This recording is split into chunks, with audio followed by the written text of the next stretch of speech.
नमस्कार, आप सभी का स्वागत है आज के इस वीडियो में। जैसा कि जान रहे हैं कि हम भारत की खोज पढ़ रहे हैं, उसके अंतर्गत हमने 6 पॉइंट ऑफ व्यू अध्याय 2 से पढ़ लिए हैं। अध्याय 2 का नाम है तलाश और आज का ये वीडियो हमारा 7वां वीडियो है इस चैप्टर का।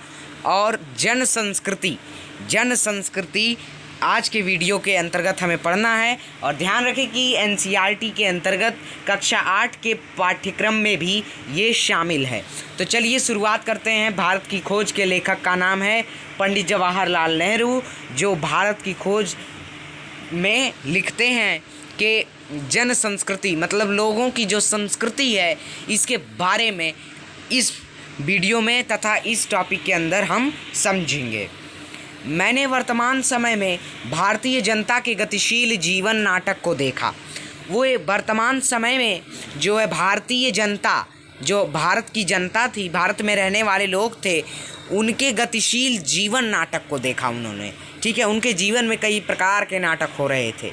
ऐसे अवसर पर मैं अक्सर उन सूत्रों को खोज लेता था जिनसे उनका जीवन अतीत में बंधा है, जबकि उनकी आंखें भविष्य पर टिकी रहती थीं। वे कहते हैं कि ऐसे अवसर पर वे अक्सर उन सूत्रों को खोज लेते थे जिनसे उनका जीवन अतीत में बंधा है। जैसे कि अभी हैं हम अपने अतीतों को याद करते हैं।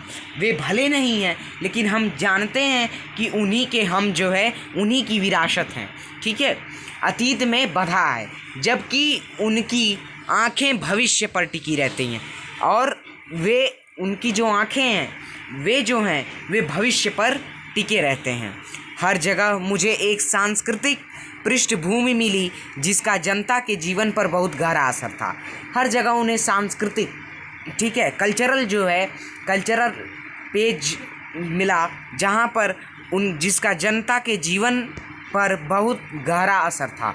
इस पृष्ठभूमि में लोक प्रचलित दर्शन, परंपरा, इतिहास, मिथक और पुराकथाओं का मेल था और इनमें से किसी को दूसरे से अलग करके देख पाना संभव नहीं था। यहाँ बताते हैं कि हर जगह जो है उन्हें सांस्कृतिक पृष्ठभूमि मिली जिसका जनता के जीवन पर बहुत गहरा असर था। इस पृष्ठभूमि में क्या क्या था? तो लोक प्रचलित दर्शन था, परंपरा था।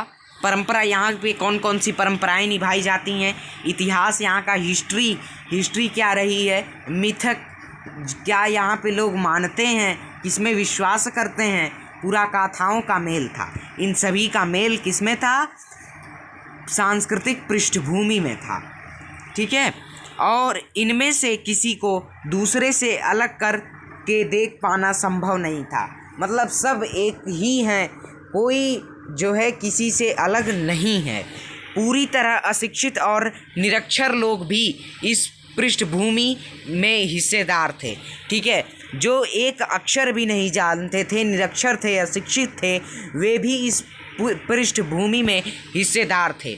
लोक प्रचलित अनुवादों और टीकाओं के माध्यम से भारत के प्राचीन महाकाव्य रामायण और महाभारत और अन्य ग्रंथ भी जनता के बीच दूर दूर तक प्रसिद्ध थे।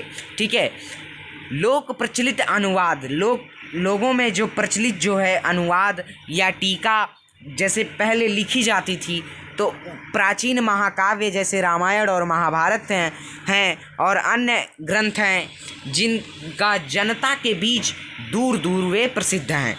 हर घटना, कथा और उनका नैतिक अर्थ लोकमानस पर अंकित था। ठीक है, लोक के मानस पर अंकित था हर घटना, कथा और उनका नैतिक अर्थ। ठीक है, और उसने उन्हें समृद्ध और संतुष्ट बनाया।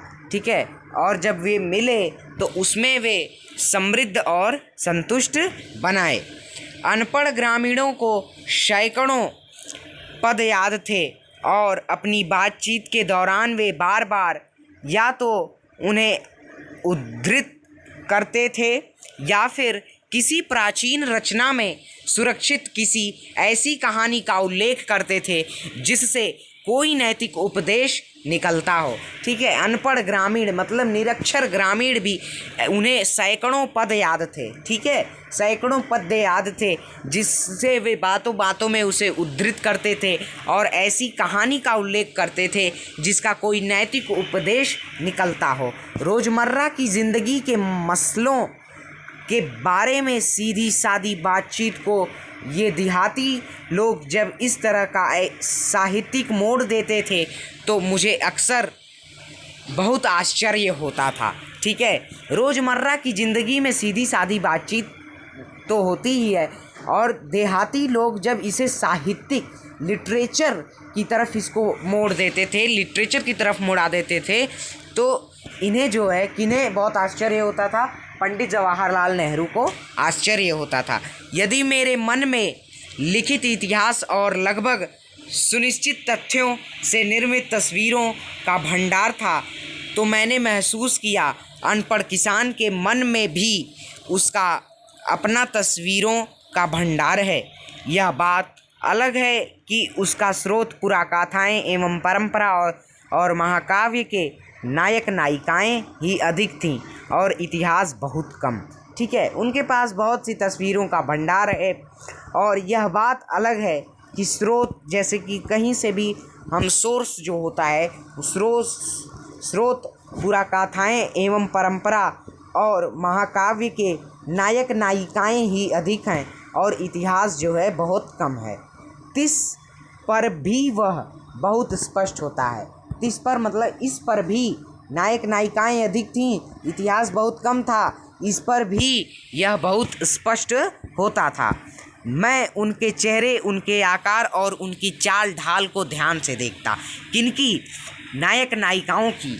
उनके बीच बहुत से संवेदनशील चेहरे, बलिष्ठ देह और सीधे साफ अवयवों वाले पुरुष दिखाई देते।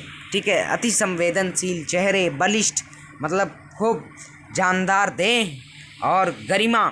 देखिए यहाँ पे महिलाओं में लावण्य, नम्रता, गरिमा और संतुलन के साथ साथ एक ऐसा चेहरा जो अवसाद से भरा होता था। ठीक है, सभी चीज़ें इसमें ये जो है लिखते हैं कि महिलाओं में लावण्य, नम्रता, गरिमा, संतुलन के साथ साथ एक ऐसा चेहरा जो अवसाद से भरा होता था। कभी कभी किसी देहाती रास्ते या गांव के बीच से गुजरते हुए मेरी नज़र किसी मनोहर पुरुष या सुंदर स्त्री पर पड़ती थी तो मैं विस्मय विमुग्ध हो जाता था। जब वे किसी रास्ते या गांव के बीच से गुजरते थे तो या किसी मनोहर पुरुष या सुंदर स्त्री पर इनकी नज़र पड़ती थी तो ये विस्मय मतलब कि कुछ इन्हें याद नहीं होता था, विमुग्ध हो जाते थे। ठीक है, वे मुझे पुराने भित्ति चित्रों की याद दिला देते थे। ठीक है, पुराने समय में इन्हीं सबों के भित्ति चित्र मतलब वॉल पेंटिंग्स बनाई जाती थी। मुझे इस बात से हैरत होती कि उन तमाम भयानक कष्टों के बावजूद जिनसे भारत युगों तक गुजरता रहा, आखिर यह सौंदर्य कैसे टिका और बना रहा।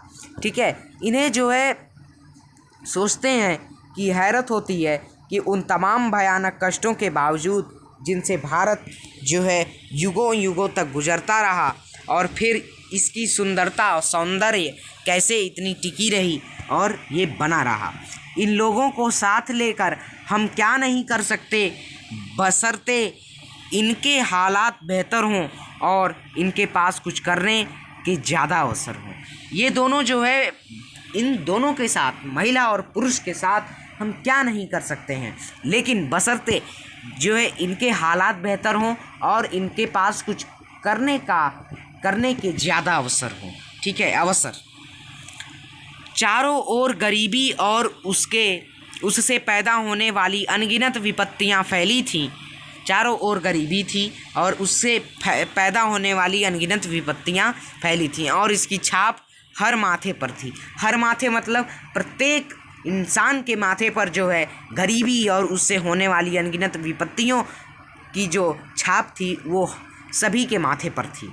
जिंदगी को कुचलकर विकृत रूप, भयंकर रूप दे दिया गया था। इस विकृति से तरह तरह के भ्रष्टाचार पैदा हुए और लगातार अभाव और असुरक्षा की स्थिति बनी रहने लगी। ठीक है, ज़िंदगी को कुचलकर विकृत और भयंकर रूप दे दिया।